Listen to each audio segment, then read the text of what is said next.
This program is intended for informational and educational purposes only. All views and opinions expressed are the views and opinions of the individuals and sponsors presenting them, and not the LTB network. Enjoy the show.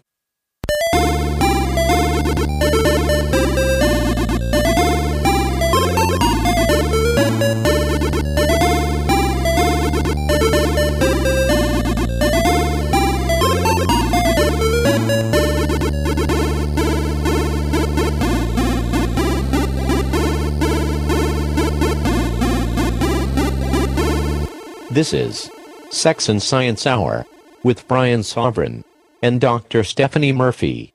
Get your freak on. This is Sex and Science Hour. We are on episode 15 and we welcome you to the show. Yeah, absolutely. I'm Stephanie, you're Brian. Of course.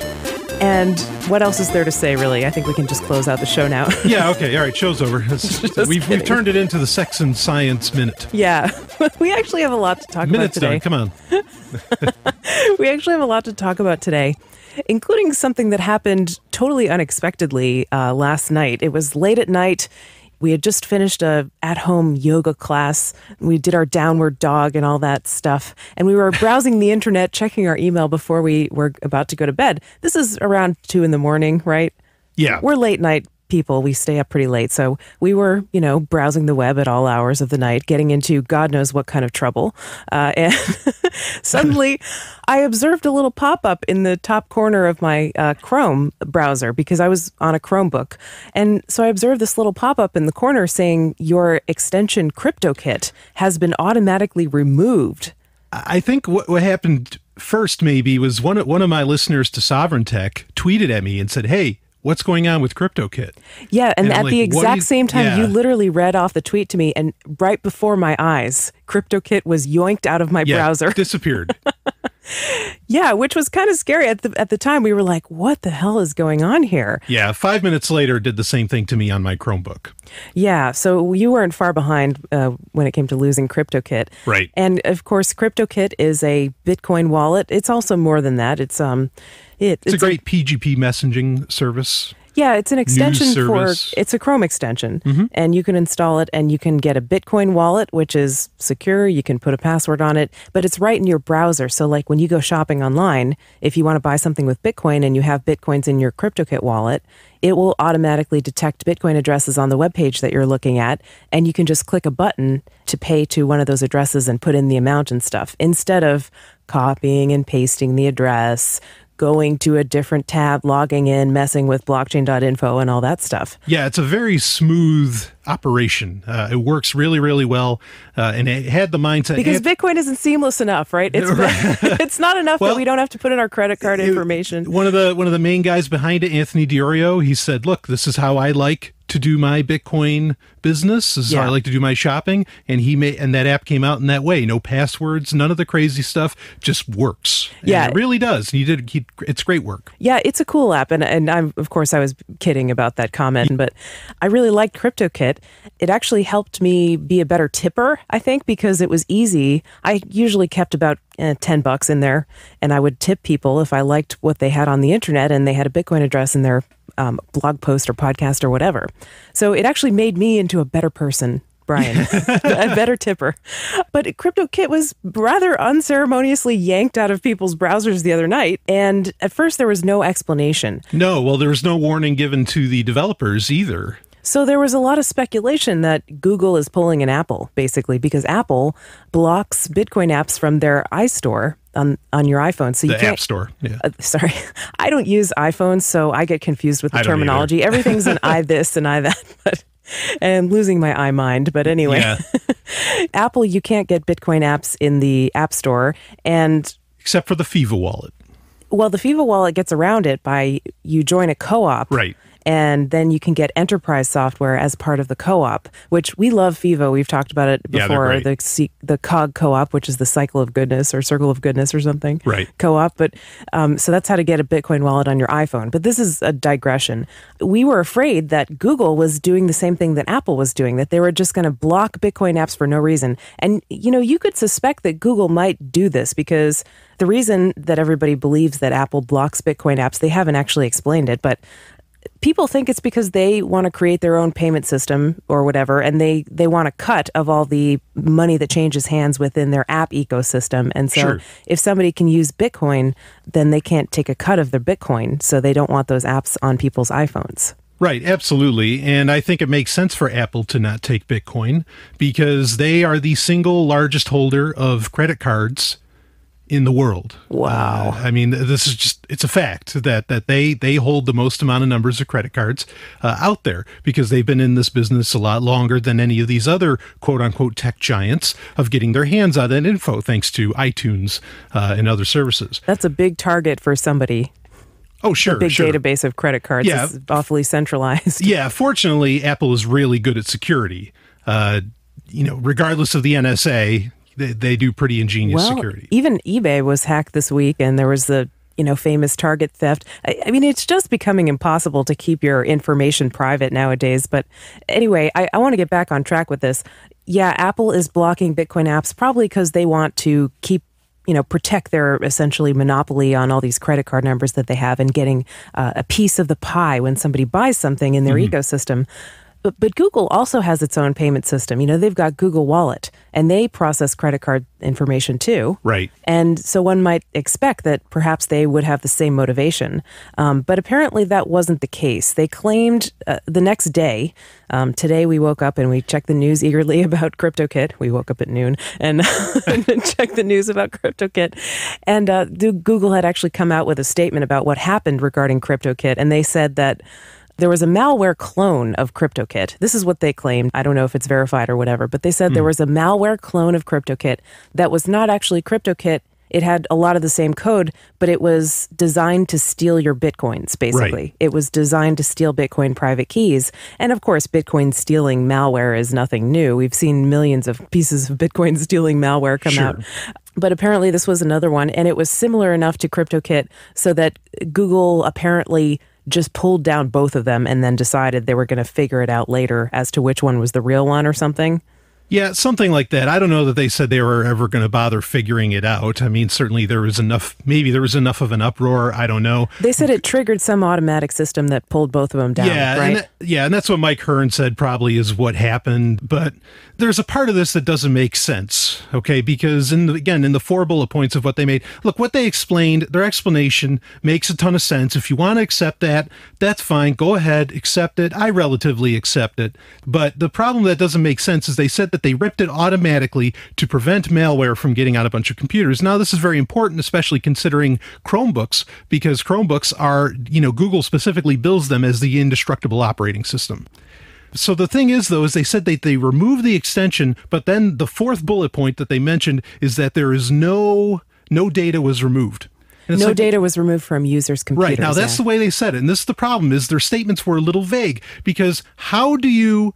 And no data was removed, because you were able to recover your Bitcoins, right? As soon as the...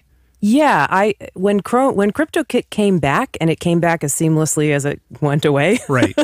My 9 millibits that I had in there from months ago were still in there. Right. So. Yeah, absolutely. Now, maybe that's because the way the extension's designed, they made sure that it's saved in a different folder or something like that. Either way, it's odd, because for them to say that no data was removed, but then they removed malware. How did they remove the extension without removing because they didn't any just take data? it off the listing in the Chrome Web App Store. That's one thing if they did that. No, they physically removed it from Chrome. Like if you had it on your that was in fact, away. I tried to go into KryptoKit after I saw this pop-up saying it was automatically removed, and it wasn't even showing up in my list of extensions. Right. Now, apparently, Vitalik, who's one of the developers, I guess, for KryptoKit, was posting on Reddit saying that if you disconnect from the internet, it will reappear and allow you to export a backup of your private key, and then you could get your Bitcoins that way by importing your private key into a different client, a different Bitcoin client. Right. But then, see, now that makes, I get it, but here's the problem is that then did they actually take away malware? Like, okay, KryptoKit isn't malware, but if the point was that they're taking away malware, did they actually take away malware? If you could disconnect from the internet, go back on, or, and then log in and get access to it? It's like, wait a minute, what exactly disappeared? What went away? How did this work? Yeah, that's a great question. I'm totally confused about what actually happened there. And please, before somebody emails, I know how extensions get written and installed. I get it. Okay. I don't, but right. I just saw this from the perspective of someone who's relatively non-technical when it comes to software. And it was kind of, it freaked me out.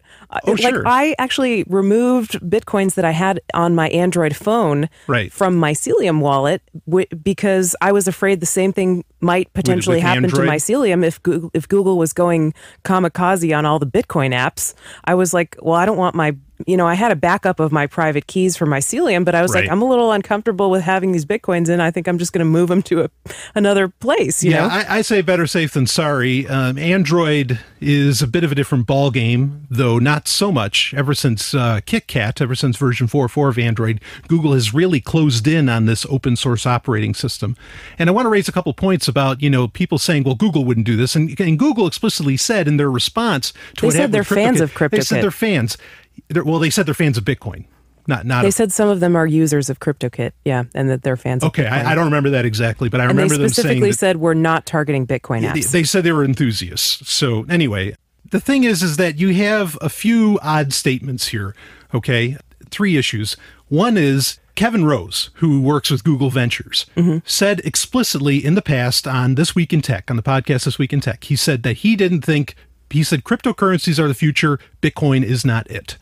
Okay, here's a guy with a big voice at Google, and he's saying Bitcoin is not part of the program.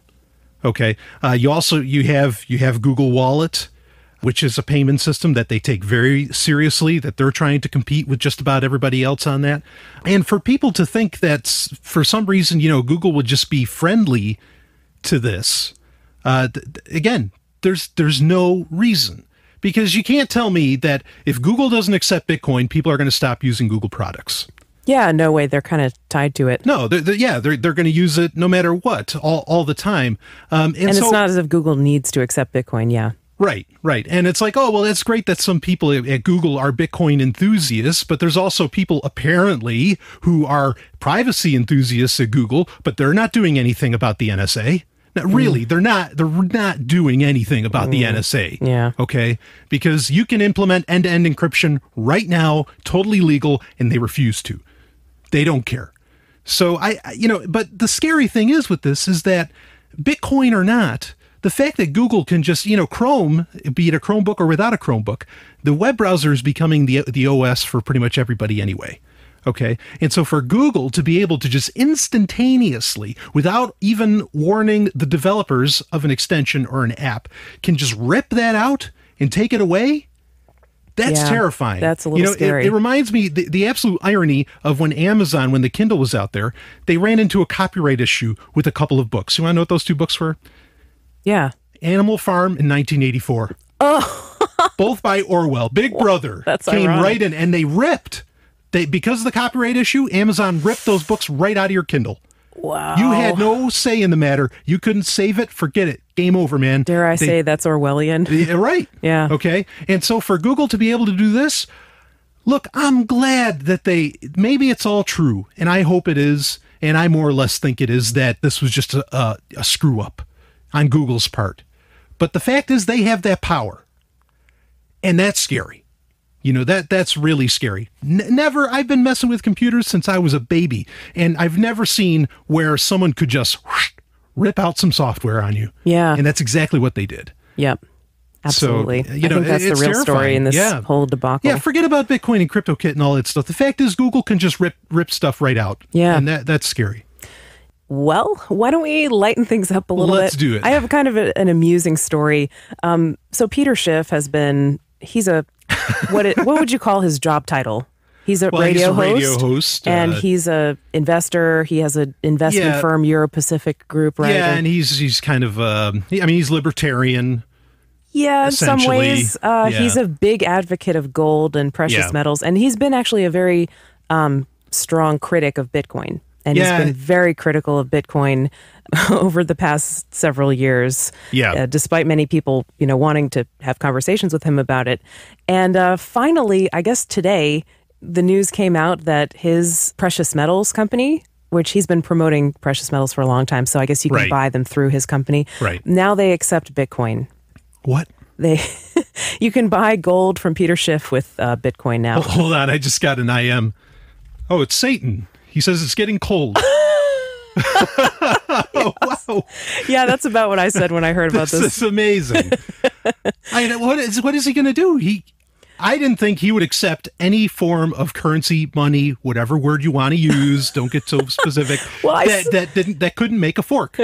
That you couldn't make a fork out of. Yeah, he's kind of famous for saying you can't make a fork out of Bitcoin, as if you would make a fork out of gold. Well, I hate to tell him. Maybe it was when the side chains came out. He's like, "Oh, you can fork Bitcoin." It's not that kind of fork. But yeah, Euro Pacific Metals is accepting Bitcoin, and it's kind of interesting because a lot of people are gloating about this in the Bitcoin community. They're saying, "Oh yeah, he finally caved in. It's Peter Schiff's now. He's changed his mind about Bitcoin." I don't think he's changed his mind at all, because if you're going to accept fiat money, US dollars, for gold, if he'll take your worthless paper fiat and turn it into gold, then he'll take your worthless Bitcoin and turn it into gold. Worthless according to him. Yeah, I think he just sees there's a market of a bunch of libertarian millionaires out there right now. Well, that's exactly what he's been saying all along about Bitcoin, is that most merchants, and I think this is actually one of his good points about Bitcoin, he's been saying that most of the merchants who accept Bitcoin don't actually accept Bitcoin. They'll just use it as a payment gateway and turn it right into cash as soon as the Bitcoin payment goes through. So really, they're just saying, yeah, we'll take your money. We don't care if you use Bitcoin to send it to us. We'll just turn it right into US dollars. And that's exactly what he's doing. Yeah. So maybe it's not victory for the Bitcoin people just yet, but I thought that was kind of an amusing little story. There's more Sex and Science Hour coming right up. Stay tuned. Okay, guys and gals, listen up. We're about to talk shit. No, don't laugh. This is a very serious fecal matter. Here on Sex and Science Hour, we talk a lot about health in the human body. But did you know that our bodies are designed to squat when we poop? That's right. This whole sitting on the toilet thing, that's a bunch of crap. And it may contribute to all kinds of unpleasant stuff like hemorrhoids, constipation, and diverticulitis. Ew. So, we'd like to tell you about a very simple device that will help you solve this problem and get you back to doing your business the way Mother Nature intended it. It's called the Squatty Potty, and it works by gently helping you raise your feet when you use the toilet. This is a product that Brian and I both use, and it's made us into believers. And although the folks at Squatty Potty in no way endorse this show, we do have an affiliate link that you can use to get one, which will also help us out. Just check our show notes for the link, and get ready to say goodbye to your bathroom problems for good. Now back to Sex and Science Hour. This is Sex and Science Hour. Welcome back to the show. Stephanie here with you, and Brian's joining me today. Of course, here for the best hour of everybody's week. Oh, yeah. What am I saying you're joining me today? You join me every week. We do a show together. Maybe at some point you might have another guest on. I doubt it, Brian. You're my partner. You're my podcast partner, so I'm going to stay faithful and true to you. Wow. This isn't poly podcastery, okay? Anyway, we've got 3 science stories that I want to cover in this segment. I know that's a little ambitious, but I hope we'll get to it. And hey, now that we're not on the radio anymore, we are not limited to 54 minutes. So we can make the show an hour. We can make the show an hour and 10 minutes like we did last week. Because, I guess we should kind of mention this real quick. If you were looking for last week's show on Thursday and it didn't show up until Saturday, yeah, that was a little bit of a... Yeah. We kind of explained it on the show, but what happened was basically we had an issue like getting started doing the show, and we said, okay, we'll record it one day late. What's a 12-hour delay? Usually it comes out on Thursday nights. If it comes out on Friday afternoon, no big deal. Right. So we recorded the show on Friday, and we were all ready to post it, but we had some problems because the Let's Talk Bitcoin website was actually upgraded to a newer, better, shinier website where I could post it myself. And usually I was not the one who was posting the show. Usually that was Crystal Helgeson, who works behind the scenes. She's awesome. But anyway, I was trying to post the show and I was having problems and I had to, get the whole website team involved in trying to solve my problems. So, and it wasn't just me, it was some issue. It was just some silly thing. Like I was trying to upload a picture and it didn't like the picture for whatever reason. And so it denied me being able to post the post. So like we had to get the geniuses in there to fix that. So it ended up coming out like last Saturday, which, all right. I hope you still liked it. We made the show longer to make up for it being late. Please accept this as a small offering of our appreciation. And sorry for not having the show out last Thursday, like we said. But we're going to try to get this one out on Thursday. So anyway, and we are recording it on Wednesday night. So we're at least a little earlier on that front. But anyway, Brian, there was this article going around all over the past week that made a lot of headlines. And now, of course, when science gets into the news, it always kind of turns into a bad scene, Oh, yeah. Mainstream media plus science really do not mix. Like they'll pull a very sensationalist headline out of a scientific study and they'll copy other news outlets' interpretation of the study, which may in fact be wrong. And sometimes they don't even read the study. Well, they write about it. Not just the news sources, but people. People won't read the actual study. I mean, they just see the headline. Yeah, and consider this, the amount of, work that it takes to really do serious scientific research, to wrap that up into a headline. Yeah. And even with a decent byline, forget it. That can't be done. Scientists can't even write concise titles to their published academic papers. So how is the headline going to solve that? Yeah, definitely. So there may be an element of that in this recent happening. You can decide for yourself. There's been a piece of news going around a lot this week saying that gluten sensitivity may not be real, which of course, one study doesn't disprove something. Obviously, right. It's, you need multiple kind of lines of evidence, I guess, to make a conclusion, and you kind of put it all together. But there was a researcher who did a study on people who have, I think it was people who had IBS, irritable bowel syndrome. So this means they eat stuff, they get stomach pains and various other symptoms, diarrhea, nasty stuff. They don't feel good. And it can be very, very mysterious. Like it's often very hard to pin down exactly what upsets people, people's digestion when they eat different foods. And so sometimes people will just really go nuts trying to figure out what's been bothering their guts. So a lot of people say that gluten is a protein that's found in wheat, barley, and rye. Wheat, barley, and rye are like the big three, and then other grains have gluten-like proteins. Anyway, gluten is this protein that in Latin, the name means glue. So it gives like breads and pizza and bagels and pretzels, like there's chewy, doughy texture. But a lot of people say that it's bad for the human body, that humans don't like this protein. And in fact, a lot of people are allergic to it or perhaps sensitive to it in varying degrees, not necessarily like full out, if you eat some gluten, you're going to die or get really sick, like people with celiac disease are, which they have a very obvious, confirmed, serious reaction to this protein gluten, and they get very, very sick if they eat any gluten at all. So they have to completely avoid it. And it physically destroys their intestines. And you can see microscopic evidence of that on a biopsy. And that's one of the ways they diagnose people with celiac disease. So it's very, very serious for them. But a lot of people have been saying in recent years that gluten intolerance is kind of like a spectrum. And on the far end of the spectrum, you have celiac disease, where people are incredibly sensitive to gluten, that they can't eat any of it. But that there are like lots of people who have varying lesser degrees of gluten sensitivity, where they may sort of tolerate gluten okay, but it's actually causing problems for them. And maybe this contributes to obesity. Maybe this contributes to irritable bowel syndrome, autoimmune conditions, go down the list, yada, yada, all these health problems. Sure. So it's been kind of a movement in the last couple of years where people are starting to avoid gluten. Yeah, I mean, it's all over packaging. It's all over, my gosh. It's all the rage in food where it says gluten-free. Can I tell the donut story? Sure. So a couple weeks ago, it was your birthday, Brian, and we were at the grocery store, and you saw in the freezer section, you're like, I'm going to check out what they have in their freezer section. And you were looking at like the gluten-free breads, and you saw gluten-free donuts. Yeah. And they had like these vanilla glazed gluten-free donuts. So you picked them up and you looked at the ingredients, and it was like rice flour, sugar, powdered sugar, rice sugar, tapioca starch, basically just different kinds of sugar made up this donut, but there's no gluten in it, so it must be good for you, right? So you picked up a package of gluten-free donuts, and I have to say, they were delicious. Yeah, I tried it. Yeah, I mean, okay, they were good, but they weren't like donut good. Like, I mean, they weren't as good as donuts are, so they're not anything I'd ever buy again, but they were pretty good. Are you saying they donut meet your standards? They do not. Okay. Donut. Right.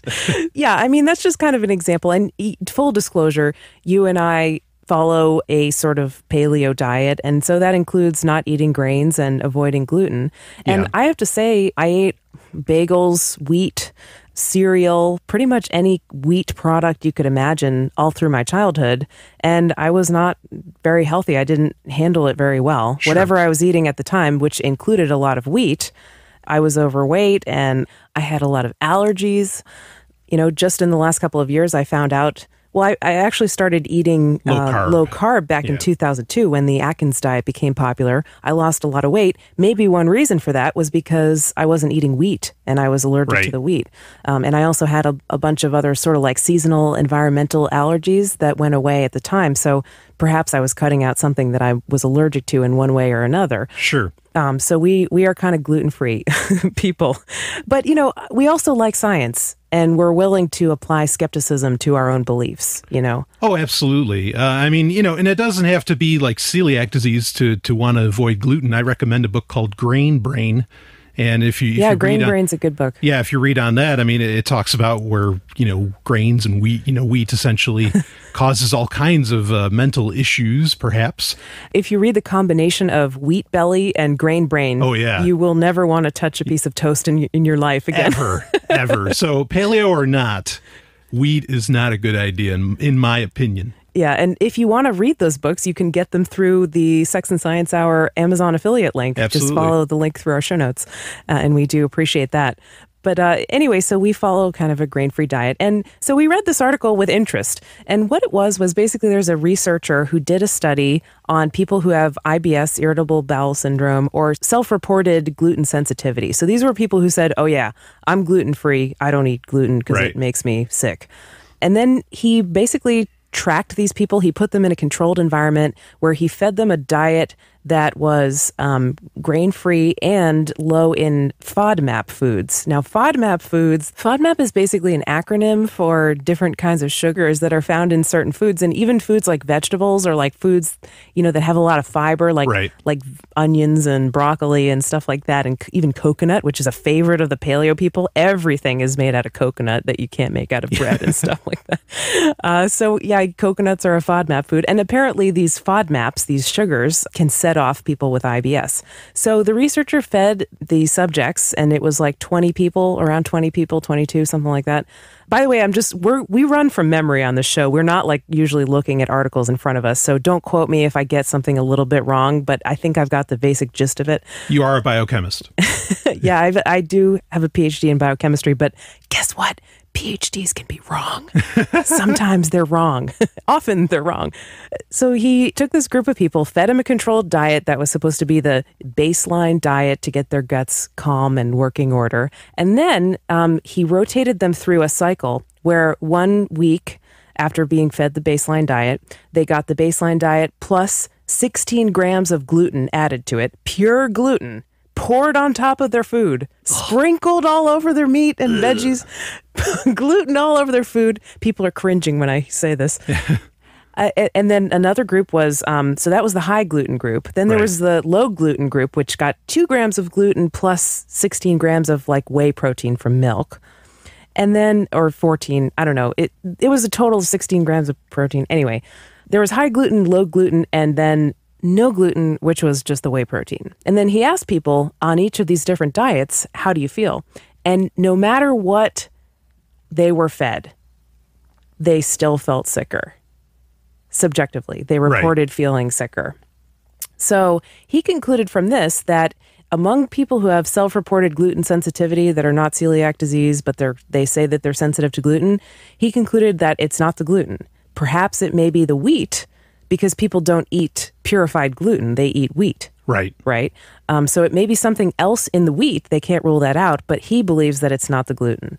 So the internet is abuzz with all this news saying that, oh, all these people who think they're gluten intolerant, they're just making it up. It's all in their head. They're psych cases. Let's get the pizza in here and start eating it because gluten sensitivity does not exist. Well, I mean, that's really the key, is that I think that's the real problem with this, is that a bunch of people, and equally, what are the chances that an article debunking the gluten sensitivity comes out a week after Vibram gets, sued? It's a conspiracy to take down all the paleo people. Just saying. But anyway. I think it's a coincidence. Yeah, maybe it's just a coincidence. But, this is really a bunch of people who can't put down the pizza for 2 weeks. You think? Complaining or doing a victory lap or something like that, which it's not even a victory. Well, yeah, it's not a victory for the people who feel sick and don't know why. So, I mean, that's for me, that's the takeaway, is it's just showing, like, people just hate, they don't like you going outside of the status quo. And anytime that they can come out and say that something that had a lot of science and a lot of people are excited about or being healthy about, they leap to destroy it. They enjoy it. They want you to wallow on the couch just like them. That is one explanation, or perhaps it isn't the gluten. Perhaps it's something else in the wheat, or it's the combination of ingredients in the wheat. Oh, I'm not saying the science is wrong. Mm-hmm. I'm just saying that the reason that this is a big story has nothing to do with the science. It has to do with people's attitudes. Yeah, I think so. I think there are a lot of people who are really reacting very emotionally, I guess, to this story. Yeah, I mean, they're just putting it in people's faces like, ha, ha, ha, ha, you were wrong. Yeah, and a lot of it is maybe there's some confirmation bias coming into play. Like, the people who believe that they are sensitive to gluten are like, well, I'm not going to eat bread just yet, Right. And the people who believe that gluten doesn't do a thing are like, I told you so. It doesn't exist. I've been saying this all along. You're not a special snowflake. Get out of my face, Right. So, yeah, I mean, I think the jury's kind of still out. I'm not personally about to start eating pizza again because I know from experience that doesn't feel good for me. Oh, I'm not messing with wheat or eating a lot of carbs. I know how I feel right now, and it's way better than I did years ago. Right. So, I mean, of course, people are different. There's no like one ideal human diet, and people's genetics varies widely in terms of what kind of food works best for them. So you kind of have to find it yourself within a range. I mean, I don't think there's any human out there who does best subsisting on a diet of pure cotton candy or something like that. But, there is probably a range of human diets, and you have to find where within that range you feel best. So I don't know. I don't really have any answers. I just think that was kind of an interesting recent article. Yeah, I thought it was interesting. I mean, the one thing that is true for every diet that will make you healthier is if you go to eat more, natural foods, more organic foods. I think as soon as you start down that road, no matter what you're doing, you're going to feel better. That's usually the first step in any diet. That's why most of them are claimed to work. Yeah, like literally any diet you pick, go down the list. Vegan, Mediterranean diet, low carb diet, paleo diet, South Beach, any diet, they're like the first thing you do pretty much is cut out processed foods. Yeah. And it's pretty inarguable that probably is good for your health, or I think good for losing weight, at least. It's good for your health in any case. So, and I want to just credit Rasa from Bitcoin 100 because he actually emailed us that story for show prep. So thank you, Rasa. And if you haven't, check out bitcoin100.org. They are a sort of like a meta charity that basically helps charities accept Bitcoin donations and gives them a starter fund of Bitcoins when they begin accepting Bitcoins at their charity. So really cool organization. Fantastic work.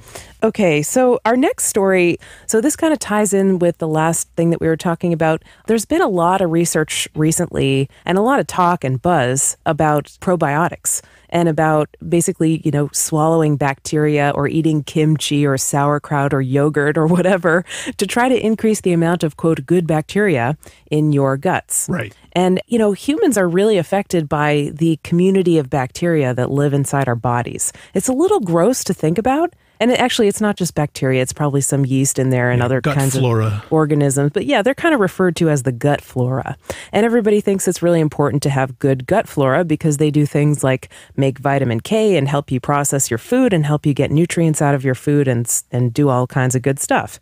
So there's been a lot of attention paid to the gut microbiome. There's like 10 trillion bacteria in our intestines, and there's only like 1 trillion cells in the human body. So like, there are more bacterial cells than there are human cells in our bodies. So we really are like very affected by these bugs.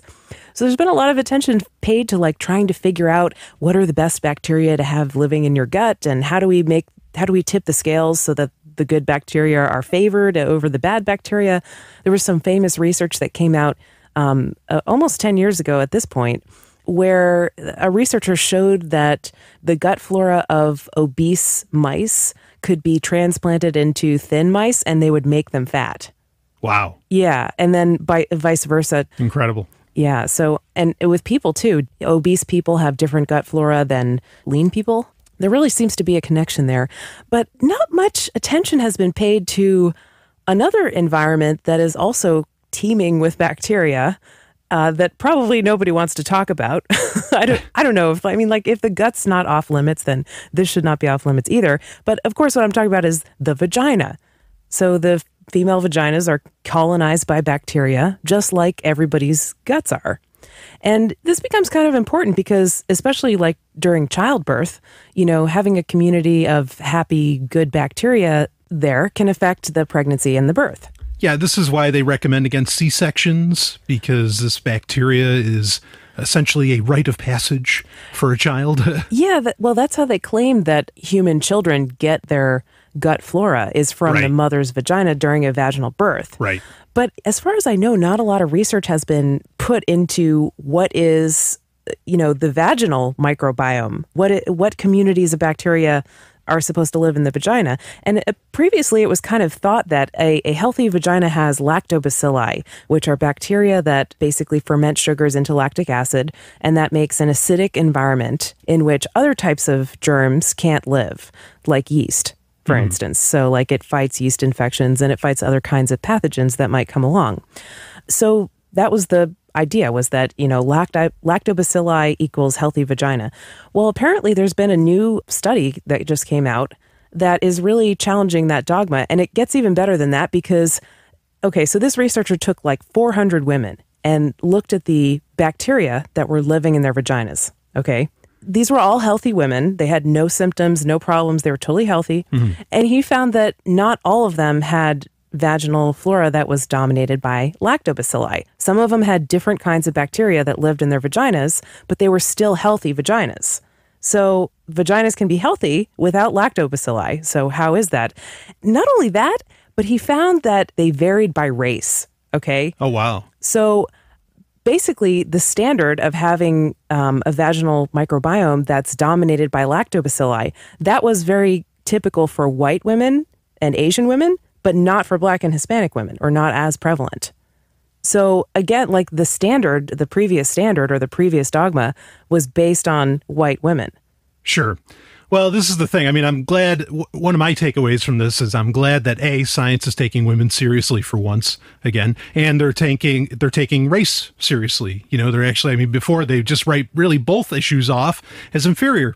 Yeah, I would say they're taking diversity between people seriously, finally, because... science has literally ignored both areas. Oh, yeah. In a lot of ways, or at least they haven't taken it seriously, I should say. Yeah, they totally have. I completely agree with you. I just think, it's really interesting that science really hasn't learned the lesson yet of one size fits all doesn't work. Right. They haven't really figured out that people are individualized. Any pharmaceutical drug affects people differently. They'll do a large clinical trial, and sometimes a drug will benefit 10% of the patients, but not the other 90%. Right. Sometimes a drug will only benefit, there was this huge controversy because there's drug for heart failure, I think, that works best in Black people. Okay. And it doesn't really work for white people. And it was really controversial because I think initially it got approved by the FDA, but only for Black people. And so then it gets into what defines a Black person, who's Black and who's not. And there were some black people that were like, are they trying to kill us? Why did they approve this drug? Which would not be unheard of for them to think. I mean, because, there's been sterilization programs against black people not that long ago. Oh, yeah. I don't think they're crazy for thinking that at all. But then some of them were like, well, yeah, like finally they're having it. There's a drug for us. Like all the other drugs are for white people. Everything else is for white people. So why not have something that works for us, right? Right. So people are different, okay? And regardless of race or anything like that, people just have different genetics. And even on an individual level, yeah. Yeah, so medical stuff affects them differently, and things like the bacteria that are in their vaginas might be different, and that's cool. They're all healthy, right? Right. So I just thought that was a really interesting article to bring up. The last one that I want to do is a doozy. And this is great, Brian. I think we're all going to laugh when we hear this. But this is another scientific study or scientific topic that we want to talk about here on Sex and Science Hour. This was inspired by, I think it was our co-host on Free Talk Live, Brian Mark Edge, who told us that he had read an article or he brought it in for show prep, but we never got to talk about it on the show. And the headline that I remember him saying was that 15% of people believe that they are in the bottom 50% of intelligence. Okay. I'll only say that again. 15% of people believe that they are in the bottom 50% of intelligence. So that means that 85% of people believe that they are in the top 50% of intelligence. Wow. And so there's actually, I tried to look around for this and I tried to find the article that he was referring to. I couldn't find it, but I did find an interesting Wikipedia article which kind of summarizes a bunch of different studies that I think is even more interesting. And there's a name for this. It's called illusory superiority. Okay. So the illusion of superiority. Yeah, the illusion of superiority. It's basically what it means is it's a cognitive bias that causes people to overestimate their positive qualities and abilities and to underestimate their negative qualities relative to others. So basically, everyone thinks they're better than everyone else. Everyone thinks they're smarter, more popular, better drivers. There's a great cartoon out there, or, in the newspaper, drawn, whatever. Mm-hmm. It's a bunch of people in a bus, in a metro bus, and all of them have the comic bubbles above their head, showing that they're thinking, and they're all saying, why is everybody so stupid? And they're all thinking that in the bus. And yeah, and that's funny because it resonates with people. I mean, it's totally true. Everybody thinks everybody else is so stupid. Yeah. I fall prey to that all the time. Yeah. I may be falling prey to illusory superiority. Well, you're not alone if you are. Let me read you a couple of examples from this Wikipedia article here. The faculty of the University of Nebraska was surveyed, and 68% rated themselves in the top 25% of the faculty for their teaching abilities. Okay. It gets better. 87% of MBA students at Stanford University rated their academic performance above the median. So 87%, almost 90% believe that they were in the top 50%. 50% of? Oh, of academic performance. At Stanford. Yeah, and that's actually something you can measure. Like, you can look at their grades and say, well, Joe thinks he's above the median, but he's not. There's also support for illusory superiority in stock market trading. Every trader thinks they are the best and most likely to succeed. Oh, that's true. Yeah. That's absolutely true. No doubt about it. Yeah, I know you have some experience with that. Huh? Here's another one. How do people rank themselves in terms of popularity? How popular they think they are, how well they get along with other people. Well, there was a survey in the 70s that was attached to SAT exams. So this was done on, I guess, high school students, but about 1 million students take the SAT every year. So this is a large sample size. Right. So they asked them, rate yourself relative to the median, relative to the middle, the average person, on a number of vague positive characteristics, such as leadership ability to get along well with others. And listen to this, 70% of students put themselves above the median in terms of their leadership ability, whatever that means. Wow, fail all of them. 85% put themselves above the median in terms of their ability to get along with other people. And 25% rated themselves in the top 1%. Wow. In terms of their ability to get along with other people. Wow. Can you believe it? 25% think they are in the top 1% of popularity. I'm far more concerned about the 70% thinking that they're good leaders. Oh, yeah. I mean, who are they going to be leading if they think that as if leading is something that's desirable. Here's another one, driving ability. Now, this is good. So in 1981, there was a survey of drivers in Sweden and the U.S. asking them to compare their driving skills and driving safety to other people in the experiment. For driving skills, 93% of the U.S. drivers and 69% of the Swedish drivers put themselves in the top 50%. So 93% of the U.S. drivers in this study thought they were better than average drivers. Well, to some degree that might be true, because I'll be the first one to actually, I'll joke about how people drive poorly, but I'll be the first to blame perhaps the entire driving system as we understand it as being the actual problem and not humans. So we've talked about that on the show. I blame the roads. So, I mean, it goes on and on. There's just a lot of ways that people believe that they are better than the median, even when it is objectively provable that they can't be better than the median. They're totally overestimating themselves. I mean, slightly to the credit of human beings, they are going to base their own ability upon their sphere of influence, which is, I think for most people, it's not a large amount. It's not thousands of people. Yep. So it's pretty easy, I think, for someone to feel superior in the group of 13.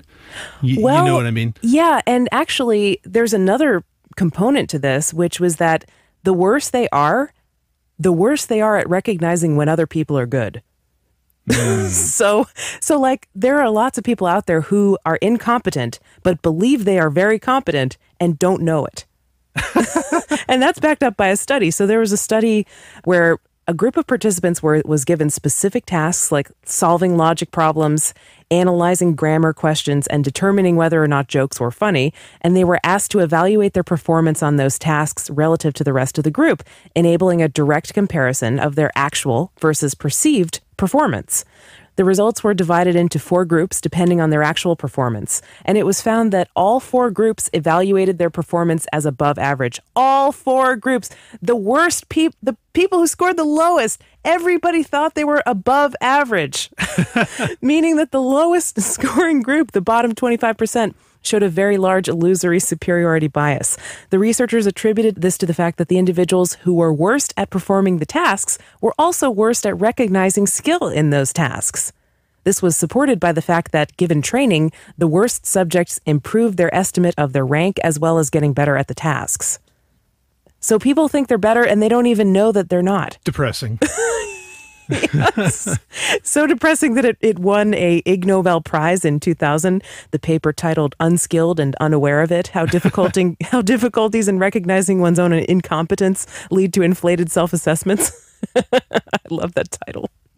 See, I told you scientists can't write concise titles for their own research. No, of course right? not. Yeah. So I don't, what is there really to say about this except being aware of your biases can really help you smash them, basically, and root them out. Overcome them and, it's the only way to overcome them. Yeah, and actually be a better person.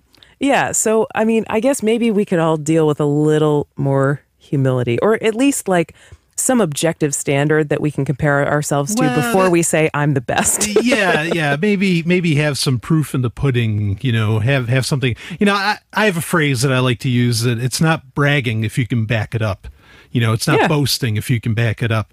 And so I guess if you can really literally back it up, then, hey, modesty can be as bad as boasting. It really can. Yeah, I hear you. I mean, getting a PhD and being working in academia for years before that too, I'll tell you, there's a lot of emphasis on being humble and how you should never toot your own horn. Mm-hmm. And sometimes I honestly think that is bad for marketing. You know what I mean? A lot of the really famous scientists will at least talk to the media about their findings, and sometimes they will promote them and they'll give talks about what they've been doing in their lab, and they'll have blogs and stuff like that. Right. And whereas some of the academic scientists would consider that stuff braggadocio, they would consider it not being humble, which you're supposed to be in academia. Yeah, I totally disagree with that. I think people should very much toot their horns when their horn is deserved of being tooted. But how do you know if you deserve to toot your own horn? I mean, sometimes it can be really hard to tell. Yeah, sometimes. But I guess if you're having trouble with that question, then it means that you're aware of, right? Because the people who think they're the best don't even know, right? That they're not. But I mean, like if you really say, like you're at a job, if you really by the numbers, it can be shown, it's logged, it's registered in our computer world that you perform at a higher level, you meet your monthly quotas, you meet all this stuff, then yeah, start tooting. Don't be all quiet and meek around your boss, because then you're going to lose out on making more money. If you can definitely prove that you're good at what you do, then okay, there's three things that everybody thinks. In fact, this science kind of proves a statement, and this is an old statement. There's three things that everybody thinks that they can do better than everyone else. Okay. I'm guessing driving, sex, and writing. Writing. Oh, driving, sex, and writing. Now, the problem is that 2 out of 3 ain't bad. Sure, but the problem is that like at least one of those no one will talk about.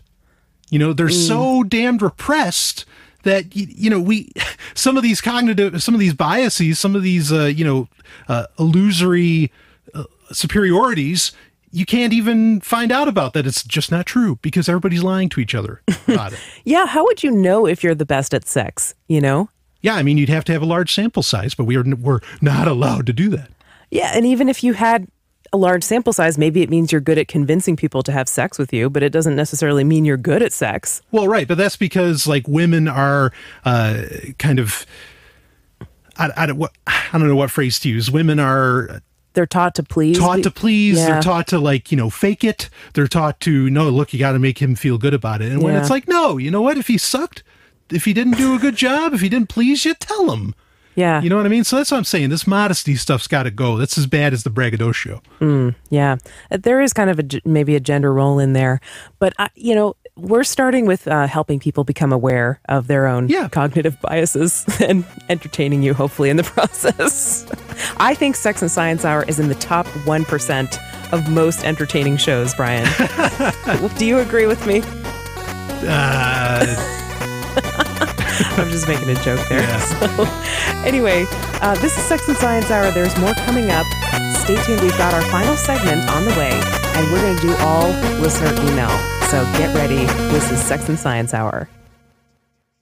Hey, sexy, sciencey listeners. It's time to take a minute to say hello, and thank you so much for the tips that we received this week. We actually got a tip of 2 millibits, which was really funny because the name of our show last week was 2 millibits short. So thank you. I got the joke, and I thought it was funny. Thank you for that, and thank you for all of the other donations we've received. It really helps us keep cranking out content for you to enjoy. So thanks a million for that.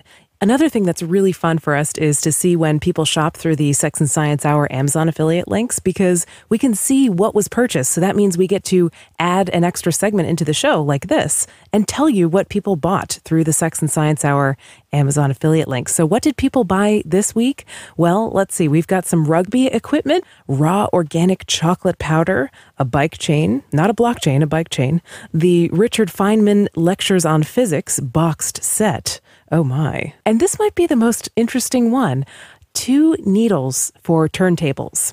I'm still waiting for the microphone and the 2 turntables to come in, but I think we're off to a good start with those 2 needles. So thank you so much for using our affiliate links. It's really fun to see what people get. And thanks for supporting Sex and Science Hour. We love you guys, and we love to do a show for you. Now, back to the show. This is Sex and Science Hour, and we are in our 3rd and final segment of tonight's show. Snarf blap. Yeah, you did. You remembered, Brian. Okay, so we've got a bunch of listener emails that I wanted to cover on the show because... Wait, no. Blathering blatherskites. Wow, well, that's different. Yeah. You didn't do your usual... The good kids will know what that one is. Exactly. Okay, I must not be a good kid because I don't know what it is. Do you care to enlighten us? Robo-Duck. That doesn't help. DuckTales. But anyway, DuckTales. Okay, gotcha. It's coming back to me now. I used to watch DuckTales in the late good old late 80s, early 90s, something like that. DuckTales, woo. Oh boy. They'll get us for copyright infringement in a second. Anyway.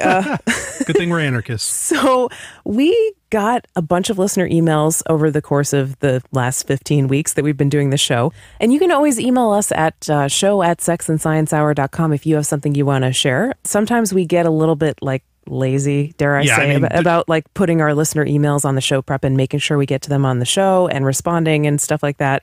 So I'm really sorry if we haven't answered your email yet that you've sent us. We're going to try to do a cleanup over the next couple of weeks and get the listener emails in, because we do have the opportunity to do a longer show format now. So we might as well like respond to our listener emails. Yeah, Sex and Science Hour in 15. Right. So, okay, this email I found very sad, touching, frustrating, sad. I was glad that the person sent it, but I felt really bad for him. And this is a story of the crushing of entrepreneurship, basically. A couple weeks ago on the show, maybe it was like 4 weeks ago at this point, we talked about some of the major porn sites that have been accepting Bitcoin. Right. Well, listener Kevin wrote in, and he had some additional stuff to share about this, so I'm going to read his email now. He says, I'm a longtime listener to the Sex and Science Hour show, at least as long as it's been on, and one of the topics that you, well, mostly Brian, talked about several episodes back really resonates with me, basically how adult entertainment drives innovation. Several years ago, I had the idea for an adult-oriented website, which I recently developed to the point of being able to commercialize on it. Everything went smoothly until it was time to figure out how to let people pay. Little did I know the difficulties I would run into. Duh. Yeah, we need some sound effects here. While Bitcoin has been an option from the beginning, I wanted to add a way to accept credit cards. PayPal and Google Play were the easiest to start with. Both said they only disallow, quote, certain adult content, but didn't go into details. My site provides interactions with dominant women, but does not have nudity. I believe it to be fairly unique. Shortly after I started taking transactions, Google canceled my account, and PayPal not only banned me for life with no appeal, they also did the same for any accounts associated with my name, which included a non-adult business I also run. Unbelievable. So he had his PayPal account for his other non-adult business closed down and his personal one, anything associated with his name. Yeah, and for good. There's a site that doesn't have any nudity. It's just insane. It's all it is a site, probably fetish models, dominant women, female doms, or whatever. Yeah. Well, I mean, this is like Project Choke Point, right? Or Operation Choke Point that we've talked about. I suppose. Where people's bank accounts, or in this case, PayPal accounts, it's like, oh, you're involved with this. Game over. Yeah, I mean, that's just nuts. So what happened to him after that? He says, I started looking for a, quote, high-risk merchant account.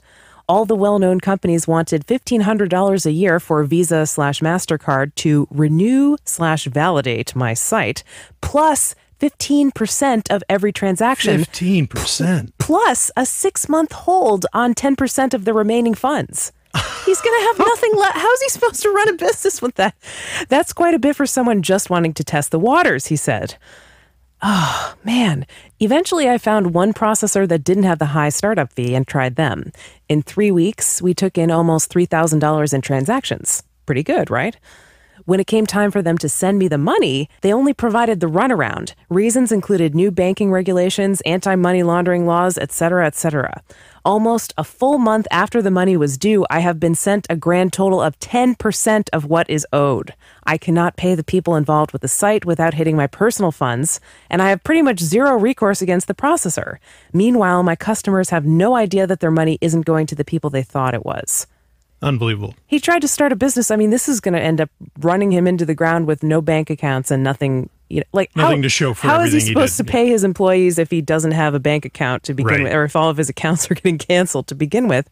But I mean, that's just insane. He can't even get his money. It's a month later and he's only gotten 10% of the money that he earned. Hold on. Look. He's doing an immoral business. This is God's justice. Oh, God's justice? It sounds like the government's injustice.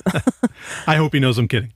Yeah, I mean, and I wonder what the real reason for this was. Was this payment processor really complying with new banking regulations, anti-money laundering laws, et cetera, or were they just a sketchy merchant that's preying on businesses that can't get served by other financial companies? Entirely possible, but this is what happens when you regulate, is you create these really scary situations to deal in. You kind of shove everything to some kind of like, I don't know. Yeah, it goes dark business. It goes practice. Underground. Yeah. Yeah, and you end up with all this crazy stuff.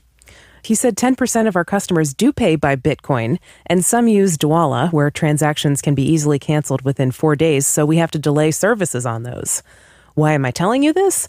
Because I truly believe Bitcoin solves all the problems I ran into. The adult entertainment industry has been driving innovation in the past, and with the sorry state of payment processing for adult websites, Bitcoin seems to be the only direction things can go. Since we are no longer able to take credit cards, I get emails every day from customers that want to pay but cannot. I try to point in the direction of Bitcoin, but it is still very scary and confusing to a lot of people.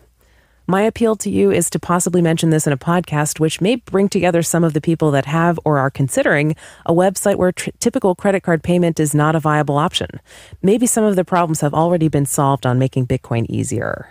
I don't think many people know what it involves selling perfectly legal products and services online if they happen to fall into certain categories, and it's getting worse.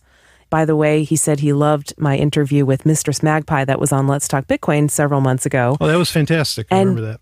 Oh, thank you. And and he was able to get in touch with her because of that. Awesome. And so that he's got a friend, and that's really nice. But man, this stinks. Yeah, well, I mean, and let me clarify. I'm so bummed out to hear this story. Oh yeah. Let me clarify the reason that Bitcoin works so well, because I'm not just talking, when I say regulation, I'm not just talking about like government legislation kind of regulation. I'm talking about even within the credit card companies, within banks and all this stuff. All these rules, Bitcoin makes things so easy because there's really, other than what's programmed into it, hard coded, there are no rules. You know, it's amazing. Blockchain.info, they have a merchant app now that's so simple to use. I don't know necessarily that it would help Kevin here, okay? But here you go. Download it. We don't need your information. I don't want your identity. I don't want anything. Here you go. You can start using this. Yeah. And that's what makes it so great. You know, and then people say, well, it allows for fraud. How many... Oh, there's no fraud in the traditional system, is there? Listeners, I want you to really think about this. How many genuinely evil, screwed up people are there on planet Earth? If you think that it's some kind of majority, or that it's even close, you know, to being in the double digits in percentages, I feel bad for your outlook on this, on humanity. I mean, no, they just think they're in the top 1% of good people. Hey, maybe that's perfectly relative. Like we talked about before. I'm just kidding. but seriously, the kind of people that want to do fraud against systems, and that's why we need all these regulations inside of these financial systems and whatever, are so minuscule. And in fact, usually they're the people that are holding all the money, because the fraudsters know how to work, how to game the system. So why even bother putting the rules in the first place? Yeah. You know, all it does is hurt honest businessmen like Kevin. Yeah. When you do these things, and then Bitcoin comes around, saves the day, swoops in like Superman. It's got to be so discouraging to pour all this work and time and energy into building a business, and then when it comes to just something as simple as accepting payments, suddenly you're out on the street. Yeah. And it's like you're a pariah. It's like nobody wants to work with you. And it's a completely legal business. I mean, well, on paper it's legal, right? But sure, de facto, it's becoming illegal. Yeah. Because if you can't get a credit card processor to work with you, you might as well be operating in the black market or whatever. Right? Yeah, absolutely. I mean, and you know, this is kind of similar to a point you've brought up many times in your talks at conferences, where WikiLeaks, you know, oh, yeah. WikiLeaks, there was no law put out against WikiLeaks to where they couldn't accept donations. Yep, there was nothing. There was just a little nudge, you know, in the right spot. That all said, it was a U.S. senators, a couple of them started saying, yeah, WikiLeaks is bad. And then within a couple of days, like that, yeah, MasterCard says, nope. 97% of the global payment network cut off WikiLeaks. PayPal locked down their account. This was very famous. Yeah. PayPal, Bank of America, Chase, MasterCard, Visa. Who else? I'm missing some, but like, I mean, it was literally 97% of the global payment network couldn't send any money to WikiLeaks. Yeah. And that's how they got interested in Bitcoin. Yeah, Bitcoin literally saved one of the most important journalistic institutions on planet Earth. Yeah. Which is WikiLeaks. And now, I'm not going to say who this is, but there is a prominent person in the Bitcoin world who told me off the record that the way that he first found out about Bitcoin was because he wanted to support WikiLeaks, but he was scared. He wanted to do it anonymously. Yeah. That's how he found out about Bitcoin. But he was like even scared to say that in an interview. Yeah. And you know, that's too bad. Absolutely. And I want to, and granted what Kevin's doing, his business is relatively clean, by porn standards, right? Is that fair of me to say? I suppose so. I haven't looked at his website, but he said there's not even any nudity. Yeah, regardless, it could be whatever it is. I don't really care. He could be running the next RedTube, and that's fine with me. Okay. But this is the point. You talk about things like net neutrality, okay, where everybody's freaking out. It's like, oh, I'm going to lose my Netflix. I'm going to lose my access to this, access to that. Look, these regulations are designed, in my opinion, in a large part to destroy the porn industry. Okay. And to destroy this immorality.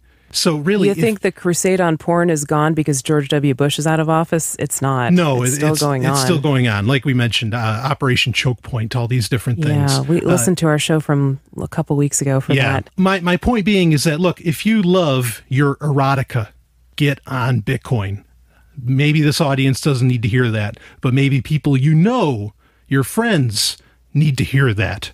Go ahead, be open and talk about it. Yeah, I think you brought up a really great point about net neutrality and how people are freaking out about what they're going to lose access to. What have you already lost access to that you don't even know about? Yeah. Because of these policies. Yeah. What kinds of websites and products and things that you might even not think would be a problem? Right. A website with fetish modeling with no nudity? Seriously?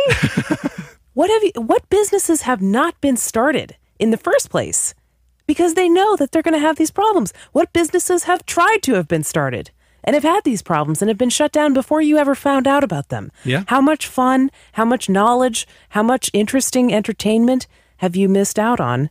Or how much life-saving stuff have you missed out on because of these regulations? Right.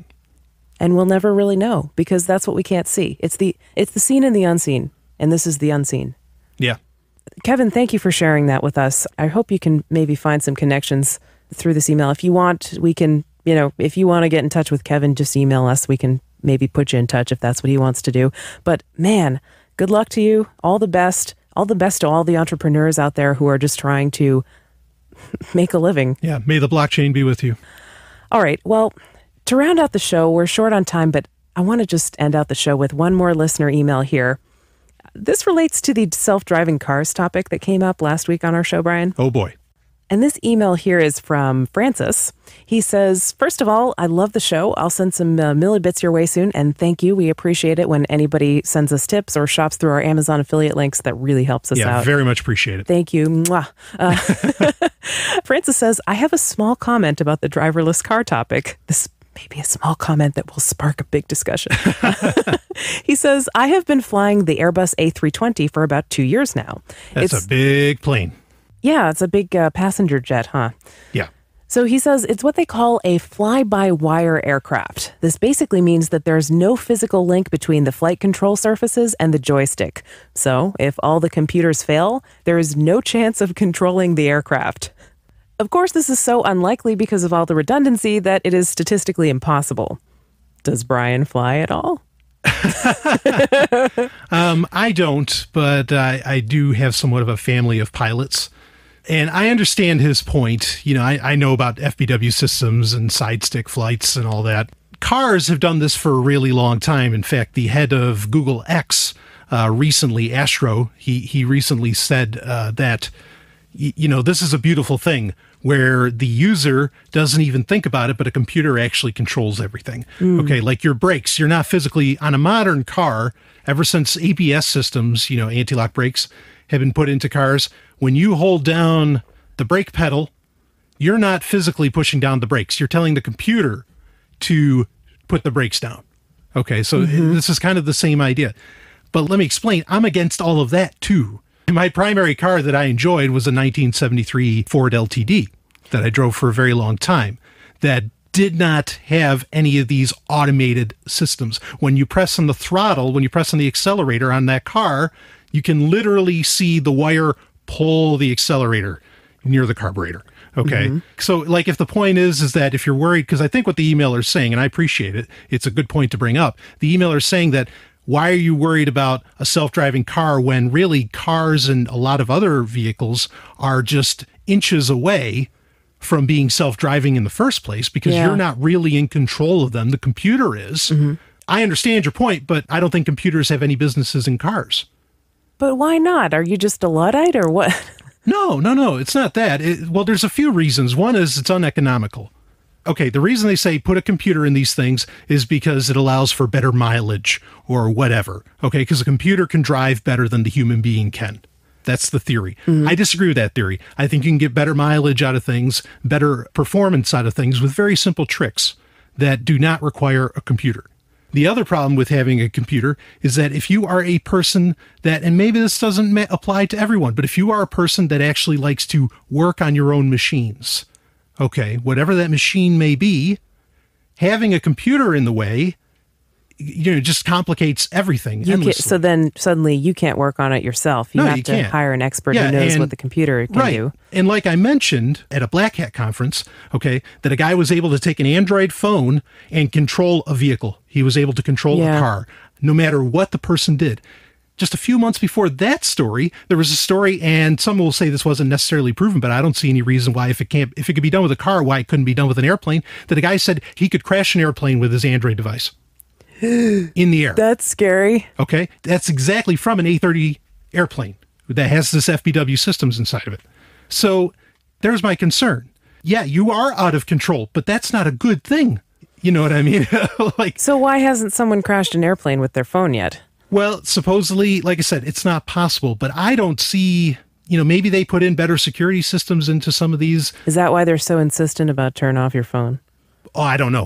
I'm just kidding. No, I don't know. But my point is that if you can provably do it to a car, I don't see why you can't provably do it to any other vehicle out there, any other thing that has a computer at the helm. Okay. Now, I mean, people may want this and they want that automation. And like Astro was saying at Google X, he was like, technology's best when you don't see it in operation. Yeah, I disagree. Couldn't disagree more. With that. I mean, I don't expect, there's a division of labor, right? Not everybody needs to be a computer specialist. But these fully automated systems, these kinds of things really get in the way. I have my Chromebook here. If my Chromebook got locked into like a power on mode, okay, and it was really mission critical, I needed to get an email out or something like that. It was the only thing I had around me, but it's just frozen. Okay, my laptop's frozen on. I'm going to have to wait. And these things have like 9-hour batteries. I'm going to have to wait 8 hours, for it to finally turn off because I can't remove the battery. Okay? Yeah. I can't remove the battery from it. Look, that's a new development, and that's not good, folks. That's not good. You just call your friendly tech support at Google and wait on the line until they help you, right? I mean, I'm sure somebody's going to You might be waiting 9 hours. Right. I'm sure somebody's going to come up with some smart-ass way of how to do it. But it should be just that simple as to, I could pull the battery, okay? This is like a lot of other electronic systems. Folks, the off buttons are disappearing. They're gone. That's true. The off buttons are gone. Go ahead, turn off your TV. No. Turn it off. Don't put it to sleep. Go turn it off. Oh, wait, you can't. You're going to have to unplug the thing. You know what I mean? Well, the better to spy on you with. Well, I don't know. I'm not being conspiratorial. I'm just saying that you should be able to have... Well, it wouldn't be crazy to think go conspiracy on that. No, right. But you should just be able to control what you buy. Okay? And that's it. Now, again, a big Airbus, maybe a little bit of a different story. But I get the point that, look, you're already dealing with a million things that you don't have direct control over. But what I'm saying is that I don't think any of that is good either. So that said, driverless cars, I actually do support them now.